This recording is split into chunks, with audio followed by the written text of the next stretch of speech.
କୁ ଆପଣଙ୍କୁ ସ୍ୱାଗତ ଜଣାଉଛି। କାଲିର ଭିଡ଼ିଓ ମୁଁ ପକାଇ ପାରିଲିନି, ସମୟ ଅଭାବରୁ ସମୟ ହେଉନି ଟୋଟାଲ୍ ଭିଡ଼ିଓ ପକାଇବାକୁ। ଜଣେ ଭାଇ କହିଥିଲେ ଯେ ଆପଣ କଲେକ୍ଟର ଅଫିସ୍ ଯାଆନ୍ତୁ, ଆଉ ସେଠି ଯାଆନ୍ତୁ କଲେକ୍ଟରଙ୍କୁ ଦେଖା କରନ୍ତୁ। କଲେକ୍ଟରଙ୍କୁ ଦେଖା କରିବା କଥା ବହୁତ ଲୋକ କହିଲେଣି, କାହାକୁ ଧରିକି ଯିବୁ? ସବୁବେଳେ ତ କଲେକ୍ଟର ମାନେ ରହୁନଥିବେ ନା କଲେକ୍ଟର ଅଫିସରେ, କେମିତି ଯିବୁ? ଆଜିକାଲି ଭାରି ମାନେ ତକଲିଫ ଲାଗିଲାଣି, କେମିତି ଯାଇକି ଦେଖା କରିବୁ, କ'ଣ କରିବୁ, କେମିତି ପୁଅ ବେଶୀ ପଡ଼ିଯାଉଛି।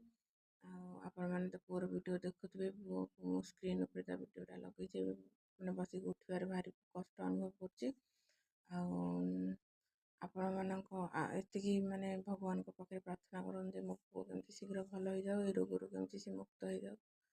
ଗୋଟେ ମାଆର ମାନେ ପରୀକ୍ଷା ଭଗବାନ କେଉଁ ଇଏରେ ନେଉଛନ୍ତି, ଏ ମାଆକୁ ସବୁ ପରୀକ୍ଷାରେ ଜିତେଇ ଦିଅନ୍ତୁ।